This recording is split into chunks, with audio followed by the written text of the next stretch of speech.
Hello everyone, आज हम start करने वाले हैं कॉन्ट्रैक्ट कॉस्टिंग।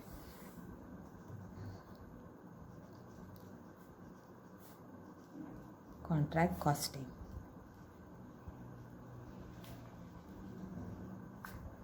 कॉन्ट्रैक्ट कॉस्टिंग में क्या होता है? एक्चुअली दो पार्टीज रहती है, एक तो कॉन्ट्रैक्टी और एक कॉन्ट्रैक्टर। मान लो मिस्टर एक्स है, उसके पास 5 एकड़। मिस्टर एक्स, उसके पास अगर लैंड है, लैंड कितना है? अगर मान लो उसके पास कुछ लैंड है, 5 एकड़ वगैरह लैंड है, और वो वहाँ पे मल्टी स्टोर बिल्डिंग बनाना चाहता है। तो वो क्या करेगा?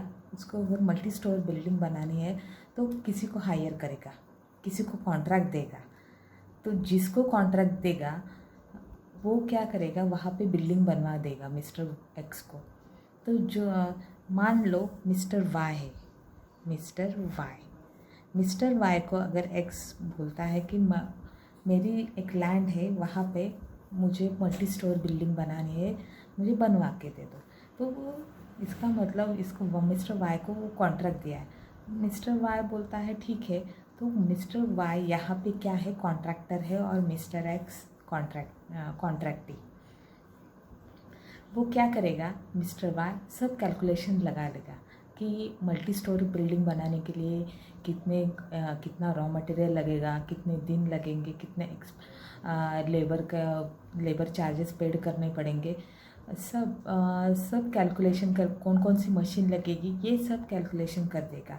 और जो मशीन लगेगी उसके ऊपर डिप्रिसिएशन कितना लगेगा, ये सब कैलकुलेट करने के बाद उसको समझ में आता है अगर मुझे ये बिल्डिंग बनानी है तो मुझे वो सब कैलकुलेशन करता है और बोलता है कि 20 करोड़ मुझे खर्चा आ जाएगा। सब उसने कैलकुलेट करने के बाद उसको समझ में आ गया 20 करोड़ खर्चा आ जाएगा। तो वो क्या करेगा? मिस्टर एक्स को बोलेगा वो कॉन्ट्रैक्ट लेने के लिए तैयार है, और इसके लिए उसको कितने चाहिए? 25 करोड़। ठीक है, 25 करोड़ चाहिए। तो 25 करोड़ में से उसका 20 करोड़ का खर्चा है, और ऊपर के 5 करोड़ जो है वो उसका क्या है? प्रॉफिट है। ठीक है, अभी ये बिल्डिंग जो मल्टी स्टोर बिल्डिंग बनानी है वो तो क्या 1 साल में तो कंप्लीट नहीं होने वाली। ये कॉन्ट्रैक्ट अगर समझ लो ये 4 साल के बाद कंप्लीट होने वाली, आफ्टर 4 ईयर। ठीक है, आफ्टर 4 ईयर इसको जो प्रॉफिट आएगा वो 5 करोड़ का जो प्रॉफिट है वो कब मिलेगा उसको? मिस्टर वाई को 4 ईयर के बाद। लेकिन तब तक क्या? हर साल कंपनी को अपने अकाउंट क्लोज करने पड़ते, शेयर होल्डर को बताना पड़ता है कि आफ्टर 1 ईयर,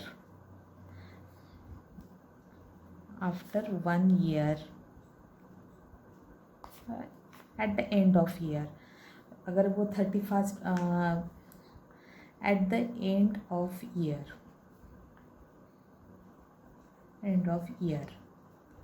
कंपनी को अकाउंट क्लोज करने पड़ते, बुक्स ऑफ अकाउंट क्लोज करने पड़ते, तब उसको हर साल प्रॉफिट निकालना पड़ेगा। तो ये 5 करोड़ में से हर साल कितना प्रॉफिट हुआ ये निकालने के लिए उसको क्या करना पड़ता है? कॉन्ट्रैक्ट अकाउंट प्रिपेयर करना पड़ता है। कौन सा अकाउंट? Contract account. ये हर साल क्लोज होता है, और उसमें जो प्रॉफिट कैलकुलेट होगा, प्रॉफिट या लॉस, उसको क्या बोलते हैं? Notional profit. ठीक है, नोशनल प्रॉफिट। अभी क्या होता है, ये प्रॉफिट अगर साल के पहले साल कुछ नोशनल प्रॉफिट आ गया, लेकिन कॉन्ट्रैक्ट अभी तक ख़त्म नहीं हुआ, अगले साल कुछ भी प्रॉब्लम हो सकता है। वो प्रॉफिट अगर सब डिस्ट्रीब्यूट कर दिया शेयर होल्डर में तो कंपनी को प्रॉब्लम हो सकता है, क्योंकि कॉन्ट्रैक्ट पूरा कंप्लीट नहीं हुआ। तो देखना पड़ता है कि नॉशनल प्रॉफिट का कितना हिस्सा P&L को ट्रांसफ़र करना और कितना रिजर्व में रखना।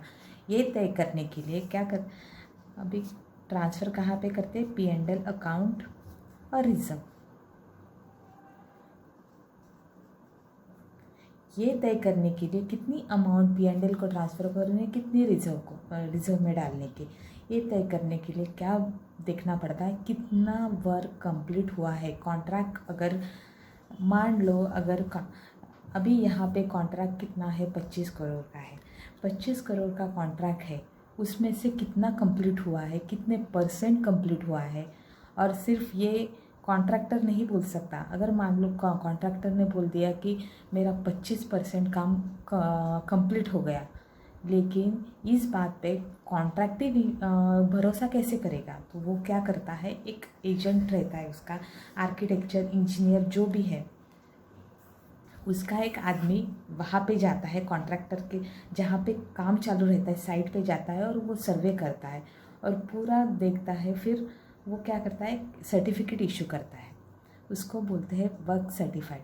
उसके हिसाब से जितना काम, अगर मान लो कॉन्ट्रैक्टर ने बोल दिया 25% काम कंप्लीट हो गया, तो कॉन्ट्रैक्टी का आदमी जाएगा वहाँ पे देखेगा और उसको पता चल जाए, पर अगर उसको सपोज़ उसको पता चल गया कि 25% काम नहीं कंप्लीट हुआ है, सिर्फ 20% हुआ है, तो वो क्या करेगा, 20% के कंप्लीशन का सर्टिफिकेट दे देगा। उसके ऊपर तय होता है कि कितनी अमाउंट P&L को ट्रांसफ़र होगी और कितनी रिजर्व को ट्रांसफ़र होगी। ठीक है, अभी इसके लिए इसके लिए फार्मूला है। अगर परसेंट ऑफ वर्क हम देखेंगे, परसेंटेज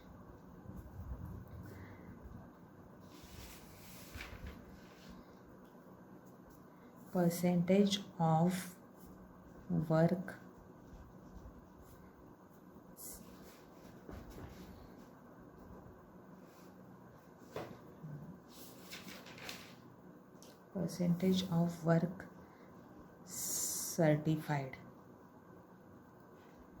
ठीक है, percentage of work certified to the date, उसके ऊपर डिपेंड रहता है कि कितनी अमाउंट P&L को ट्रांसफ़र की जाएंगी। Amount to be transfer to P&L, ठीक है। अभी कितना वर्क सर्टिफाइड हुआ है उसके ऊपर देखते हैं कि अमाउंट कितने P&L को ट्रांसफ़र हो गए। मान लो अगर सिर्फ वर्क सर्टिफाइड हुआ है less than 25%, less than 25%, not 25% exact, इस लेस दैन 25%, तो अमाउंट कितनी ट्रांसफ़र होगी P&L को, नील, ठीक है। सेकेंड, 25% और मोर वर्क सर्टिफाइड हुआ है तो कितनी अमाउंट ट्रांसफ़र होगी, 1/3 of notional profit into cash received upon work certified. अभी कैश रिसीव्ड के लिए मैंने शॉर्ट फॉर्म यूज़ किया है CR और वर्क सर्टिफाइड के लिए WC, ठीक है। अभी third,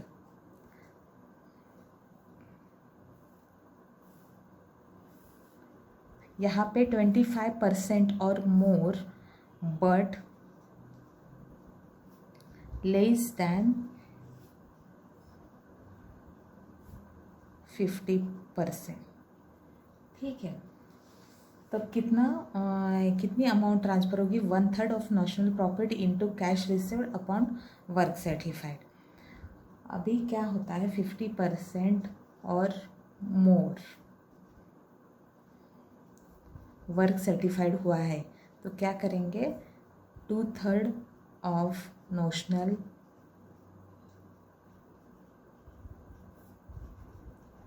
profit into cash received upon work certified. अभी फोर्थ फॉर्मूला, ये फोर्थ क्या होता है कि nearing completion stage,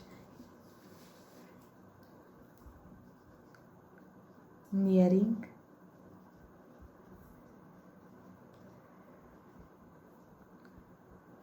completion stage. अभी नियरिंग कंप्लीशन स्टेज वो प्रॉब्लम में बताएंगे कि कितना है क्या नहीं। ज़्यादातर 80% हो गया, 90% हो गया तो उसको नियरिंग कंप्लीशन स्टेज बोलते हैं। उसके लिए 4 फॉर्मूले यूज़ करेंगे। उसमें से कौन सा भी? Estimated profit into work certified upon contract price.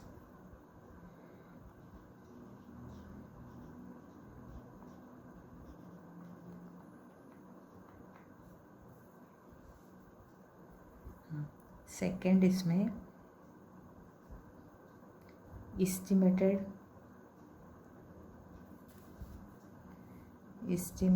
Profit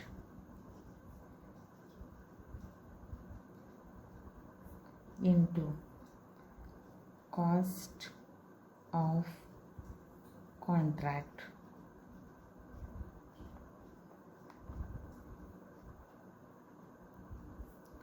to date upon total estimated cost. ठीक है। अभी थर्ड फॉर्मूला यहाँ पे क्या आएगा देखते हैं।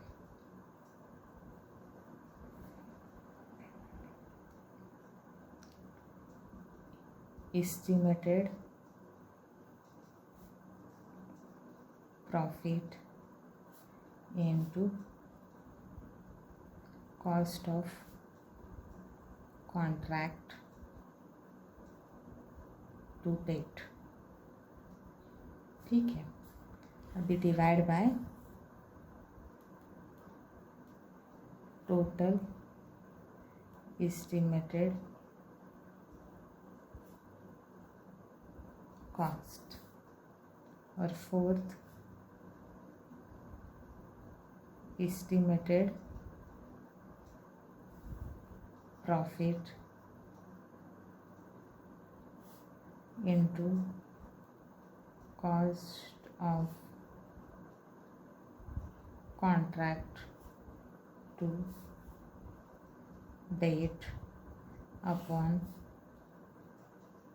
Total estimated cost into cash received upon work certified। ठीक है। अभी ये फॉर्मूलेज हो गए कि कितने परसेंट वर्क कंप्लीट हुआ है, वर्क कंप्लीट हुआ है और उसका सर्टिफिकेट मिला है, तो उसके ऊपर डिपेंड रहता है कि अमाउंट P&L को कितने ट्रांसफ़र करनी है। ठीक है। अभी हम क्या करेंगे, ये जो कॉन्ट्रैक्ट कॉस्टिंग का है ये यहाँ पे हम कॉन्ट्रैक्ट अकाउंट प्रिपेयर करने वाले, उसका परफॉर्मेंस हम देखने वाले। अभी 1 बाय 1 देखेंगे। अभी क्या होता है, कॉन्ट्रैक्ट अकाउंट एक टाइप का नॉमिनल अकाउंट होता है। उसके जो खर्चे हैं वो हम डेबिट में लिखते हैं, और जो अगर मटेरियल साइट के लिए कॉन्ट्रैक्ट जहाँ पे चालू है मतलब वो साइट पे चालू रहेगा। ऐसा नहीं होता कि कहीं और बनाई बिल्डिंग और ये साइट पे आके रख दिया, ऐसा कभी होता नहीं। तो जहाँ पे बिल्डिंग का कंस्ट्रक्शन चालू है, जहाँ पे है, वहाँ जो मटेरियल लगेगा, जो प्लांट लगेंगे, जो साइट के लिए कंस्ट्रक्शन के लिए यूज़ होगा, वो सब डेबिट साइड में आएगा।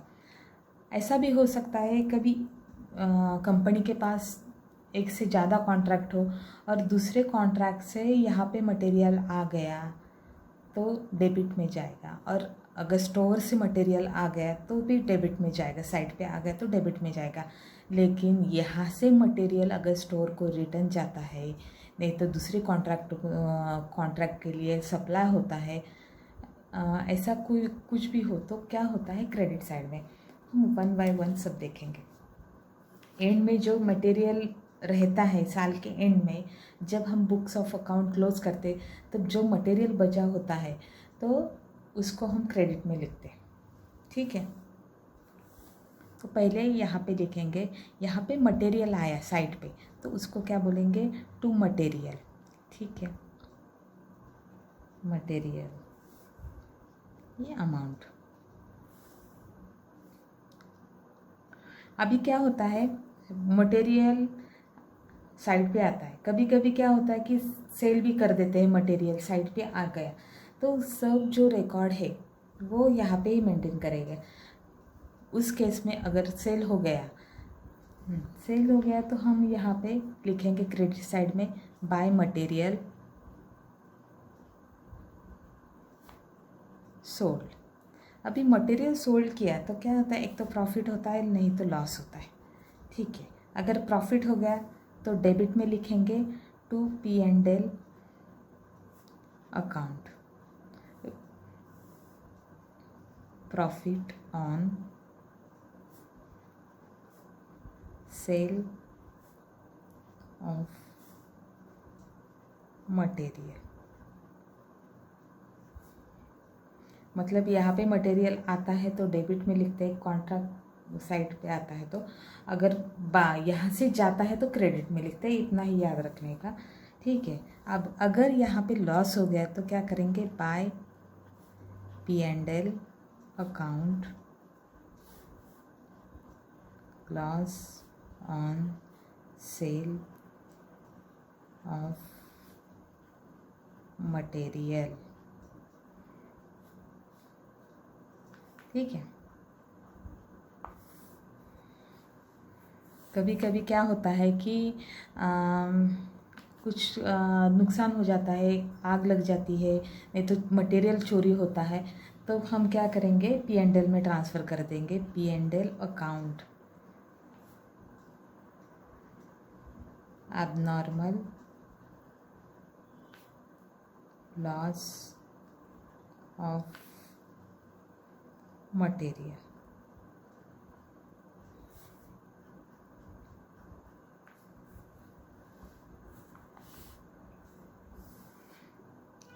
अभी कभी क्या होता है कि एक मैंने पहले ही बताया था कि कॉन्ट्रैक्टर के पास अगर एक से ज़्यादा कॉन्ट्रैक्ट है तो वो क्या करता है, कभी कभी दूसरे कॉन्ट्रैक्ट का मटेरियल इस कॉन्ट्रैक्ट में भी भेज सकता, कॉन्ट्रैक्ट साइड पे भेज सकता है।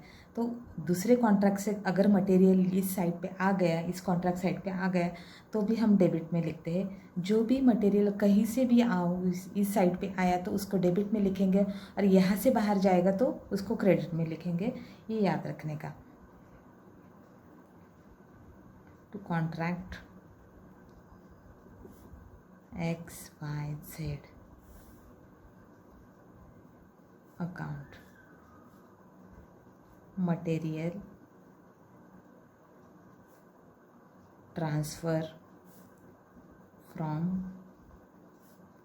XYZ contract. ठीक है, अभी यहाँ इस साइड, इस कॉन्ट्रैक्ट साइड से अगर मटेरियल दूसरे कॉन्ट्रैक्ट में जाता है तो हम क्रेडिट में लिखेंगे, by contract XYZ account material transfer to XYZ contract.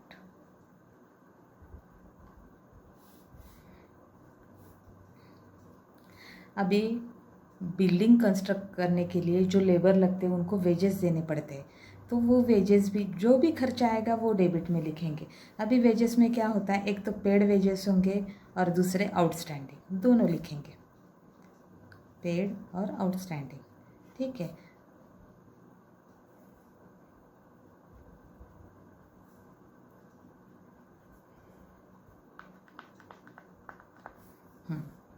अभी और कौन से खर्चे आ सकते हैं, टू ओवरहेड,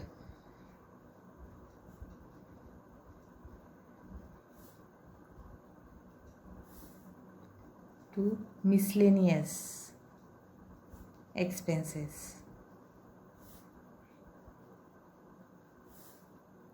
अभी क्या है, इस कॉन्ट्रैक्ट के लिए अगर कुछ मशीन परचेज़ की, कुछ प्लांट वगैरह यूज़ करते हैं, वो अगर परचेज़ किया तो वो भी यहाँ पे ही लिखते हैं। दूसरे कॉन्ट्रैक्ट अगर रेंट पे लिया तो वो भी खर्चा इसमें ही लिखते हैं। प्लांट परचेज और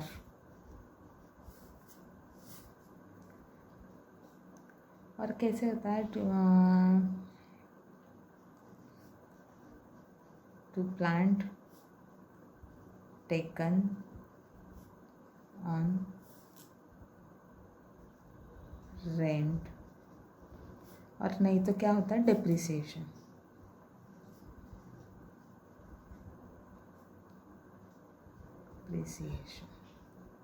अभी कभी क्या होता है, स्पेशली इस कॉन्ट्रैक्ट के लिए अगर कुछ प्लांट खरीदी किया जाता है तो परचेस करते हैं तो इसमें डेबिट में लिखते हैं। नहीं तो क्या होता है कि ये कॉन्ट्रैक्ट कंप्लीट करने के लिए रेंट पे लिया जाता है प्लांट, वो भी डेबिट में लिखेंगे। अगर दूसरे कॉन्ट्रैक्ट का जो प्लांट है यहाँ पे भी लाते हैं तो क्या करते हैं, उसका डेप्रिसिएशन लेस करते हैं। डेप्रिसिएशन वो खर्चा रहता है, ठीक है। अब यहाँ पे और कौन सा खर्चा आएगा, हाँ इतने आ जाएंगे। फिर उसके बाद में क्या होता है कि जो मटेरियल जो यहाँ पे आता है कहीं से, दूसरे कॉन्ट्रैक्ट से, स्टोर से मटेरियल अगर परचेज भी करते हैं तो कुछ साल के एंड में कुछ बचा रहता है, तो उसको हम बोलते हैं यहाँ पे, सॉरी बाय लिखने का, बाय मटेरियल एट साइट, ठीक है। जो मटेरियल बचा रहता है उसको हम बोलते हैं मटेरियल एट साइट। ये हमारा क्लोजिंग स्टॉक है।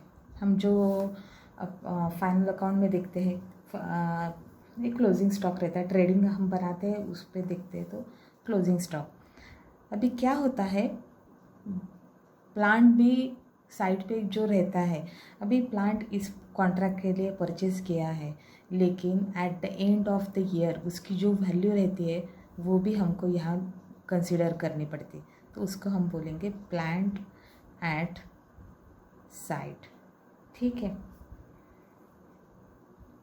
ये प्लांट एट साइट कैसे लिखते हैं, cost minus depreciation, okay. Plant at site मतलब कॉस्ट जो प्लांट की रहती है उसमें से डेप्रिसिएशन माइनस करने के बाद जो रहता है उसको प्लांट एट साइट बोलते हैं। अभी क्या करते हैं, यहाँ पे ये सब की टोटल लेने के बाद जो बैलेंसिंग फिगर आती है उसको हम बोलेंगे by cost of contract to the date carried down, ठीक है। अभी ये कॉस्ट ऑफ कॉन्ट्रैक्ट यहाँ पे आएगा to cost of contract to the date brought down, ठीक है।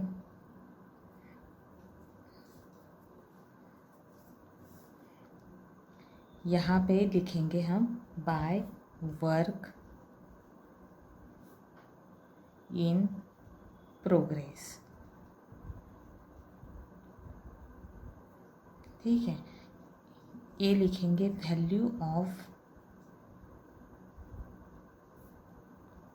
वर्क सर्टिफाइड, और ये बी लिखेंगे cost of work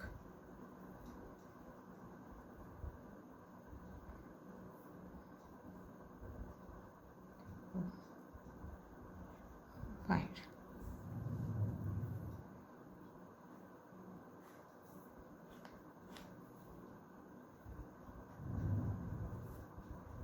balancing figure को हम बोलेंगे to notional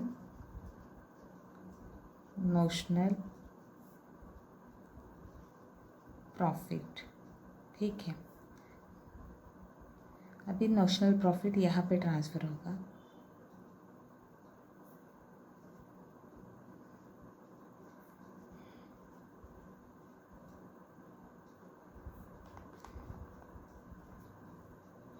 to P&L account और टू रिजर्व।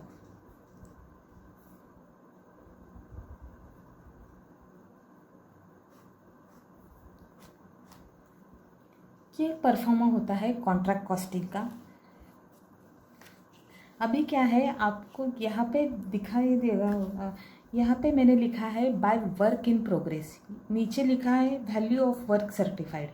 अभी यहाँ पे वैल्यू ऑफ वर्क सर्टिफाइड लिखा है और कॉस्ट ऑफ वर्क अनसर्टिफाइड लिखा है। इसका रीज़न ये है, सेल्स हम अगर कुछ मटेरियल सेल करते हैं उसका मार्केट वैल्यू लिखते हैं हम लोग, और क्लोजिंग स्टॉक हमेशा क्या रहता है, कॉस्ट पे रहता है। इसीलिए ये दोनों चीज़ों का ये मतलब है, वर्क सर्टिफाइड का वैल्यू लिखेंगे और ये जो अनसर्टिफाइड है उसका कॉस्ट लिखेंगे। ठीक है, अभी मैंने आज आपको बता दिया कि कॉन्ट्रैक्ट अकाउंट कैसे प्रिपेयर करते हैं, परफॉर्मा बता दिया, कितनी अमाउंट P&L को ट्रांसफ़र करनी है वो कैसे डिसाइड करते हैं। तो हम आगे के लेक्चर में देखेंगे प्रैक्टिकल प्रॉब्लम कैसे सॉल्व करेंगे, और जो भी कुछ कंसेप्ट है जो क्लियर होना बाकी है वो प्रैक्टिकल प्रॉब्लम सॉल्व करते करते सब क्लियर कर देंगे। तब तक के लिए गुड बाय।